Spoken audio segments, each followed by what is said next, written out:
നമസ്കാരം. നമ്മളുടെ ചാനലിലേക്കും വീഡിയോയിലേക്കും എല്ലാവർക്കും സ്വാഗതം.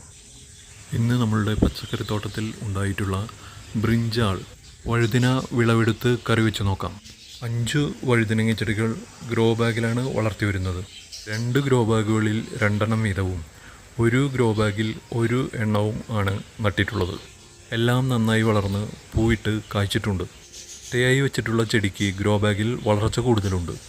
കായ്ച്ചിട്ടുള്ളതിൽ 2 എണ്ണം വിളവെടുക്കാൻ പാകമായെന്ന് തോന്നുന്നു. അത് നമുക്ക് വിളവെടുത്ത് കറി വെച്ച് നോക്കാം. കീടബാധ വരാതിരിക്കാനായി 2 ആഴ്ച കൂടുമ്പോൾ ഗ്രോ ബാഗിൽ വേപ്പിൻ പിണ്ണാക്ക് ഇട്ട് കൊടുക്കുന്നുണ്ട്. 2 ദിവസം കൂടുമ്പോൾ പുളിക്കാത്ത കഞ്ഞിവെള്ളം വെള്ളത്തിൽ മിക്സ് ചെയ്ത് ഇവയുടെ കടക്കൽ ഒഴിച്ചു കൊടുക്കാറുണ്ട്.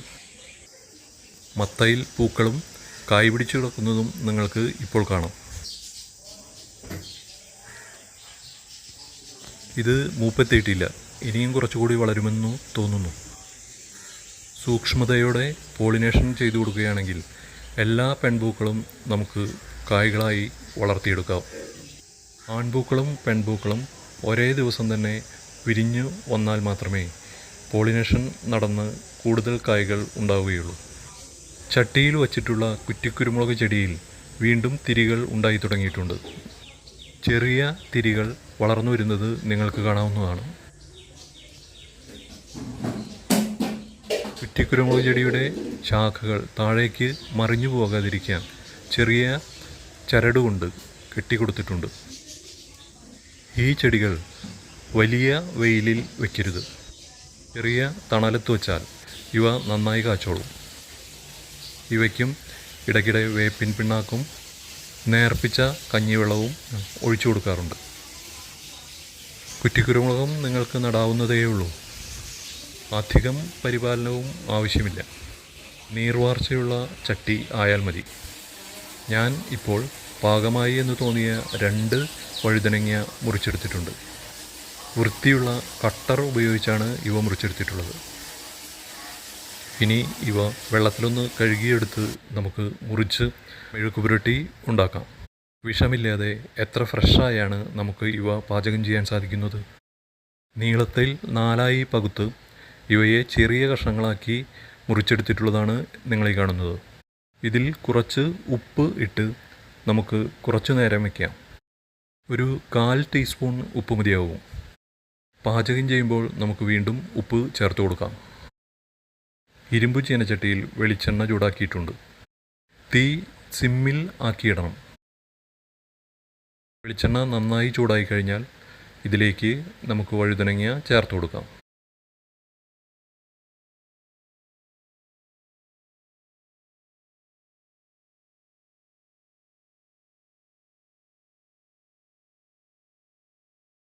എന്താ ഒരു ഫ്രഷ്നെസ്!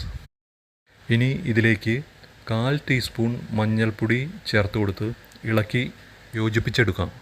മഞ്ഞൾപ്പൊടി ഞാൻ ചേർത്തിട്ടുണ്ട്. വീഡിയോ എടുക്കുമ്പോൾ അത് കൂട്ടി യോജിപ്പിക്കാൻ ഞാൻ മറന്നുപോയി.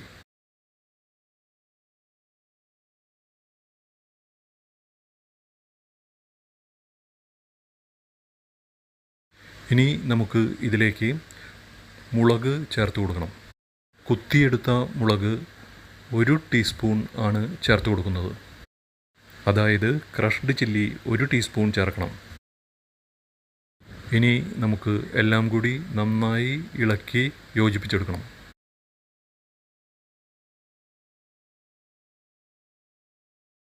തീ സിമ്മിൽ തന്നെ ഇരുന്നാൽ മതി. വഴുതന ഫ്രഷ് ആയതിനാലും നാടൻ ആയതിനാലും പെട്ടെന്ന് തന്നെ ഇവ വെന്ത് കിട്ടും.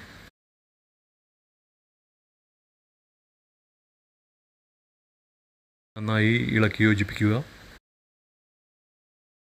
ഇപ്പോൾ ഒരുവിധം വെന്ത് വന്നിട്ടുണ്ട്. ഇനി ഉപ്പ് രുചിച്ചു നോക്കി പോരായ്മയുണ്ടെങ്കിൽ ചേർത്ത് കൊടുക്കണം. ഉപ്പ് ഇളക്കി നന്നായി കൂട്ടി യോജിപ്പിക്കുക. ഒരു 5 മിനിറ്റ് അല്ലെങ്കിൽ 7 മിനിറ്റ് കഴിയുമ്പോഴേക്കും കറി ശരിയായിരിക്കും. വഴുതനങ്ങ കറിയിൽ വെളിച്ചെണ്ണ ഊറി വരുന്നത് പോലെ കാണപ്പെട്ടാൽ കറി ശരിയായ പാകത്തിൽ ആയെന്ന് നമുക്ക് അനുമാനിക്കാം.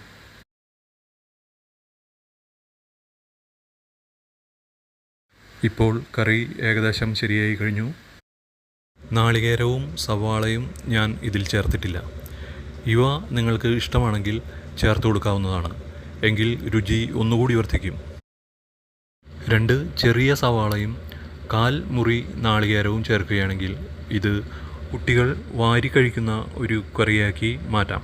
നമ്മൾ തന്നെ നട്ടു നനച്ച് പരിപാലിച്ച് വളർത്തി കൊണ്ടുവന്ന് അതിൽ നിന്നും ചെടി അറിഞ്ഞു തരുന്ന ഫലമുപയോഗിച്ച് കറി വയ്ക്കുന്നത് വളരെ സന്തോഷകരമാണ്.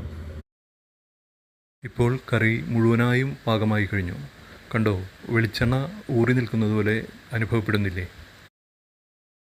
ഇനി നമുക്ക് ഇത് ഒരു പാത്രത്തിലേക്ക് മാറ്റാം.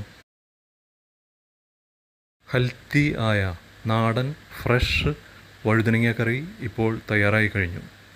ഇനി മറ്റൊരു ഹെൽത്തി കാര്യം കൂടി ചെയ്യാം. ഈ കറി വെച്ച ഇരുമ്പ് ചീനച്ചട്ടിയിലേക്ക് ചോറ് ചേർത്ത് കൊടുത്ത് നന്നായി ഇളക്കി ചീനച്ചട്ടിയിൽ നിന്നുള്ള അയൺ കണ്ടൻറ്റും കറിയുടെ മറ്റ് പോഷകാംശങ്ങളും നമുക്ക് കളയാതെ വീണ്ടും ഉപയോഗിക്കാം. ചോറ് നന്നായി ഇളക്കി കൂട്ടിയോജിപ്പിക്കണം. നിങ്ങളും ഇതെല്ലാം പരീക്ഷിച്ച് നോക്കണം. ഇതുപോലെ ചെറിയ ചെറിയ ചെയ്യാൻ പറ്റാവുന്ന കാര്യങ്ങൾ ചെയ്താൽ നമ്മുടെ കുടുംബാംഗങ്ങളുടെ ആരോഗ്യവും സംരക്ഷിക്കപ്പെടും. നിങ്ങളും എൻജോയ് ചെയ്ത് ഇതുപോലുള്ള കാര്യങ്ങൾ ചെയ്തു നോക്കൂ. അപ്പോൾ ഞാൻ നിർത്തട്ടെ. വീഡിയോ എല്ലാവർക്കും ഇഷ്ടപ്പെട്ടു എന്ന് കരുതുന്നു. സബ്സ്ക്രൈബ് ചെയ്യാത്തവർ സബ്സ്ക്രൈബ് ചെയ്ത് ചാനൽ ഷെയർ ചെയ്തു കൊടുക്കാനും അഭ്യർത്ഥിക്കുന്നു. വീഡിയോ ലൈക്ക് ചെയ്യാനും കമൻറ്റുകളിലൂടെ അഭിപ്രായങ്ങൾ അറിയിക്കുവാനും സമയം കണ്ടെത്തണമെന്നും അപേക്ഷിക്കുന്നു. ഇനി അടുത്ത മറ്റൊരു വീഡിയോയിൽ കാണുന്നതുവരെ എല്ലാവർക്കും thank you for watching. Thumbs up ചിഹ്നത്തിൽ ടച്ച് ചെയ്ത് ഒരു ലൈക്ക് തരുവാൻ മറക്കല്ലേ.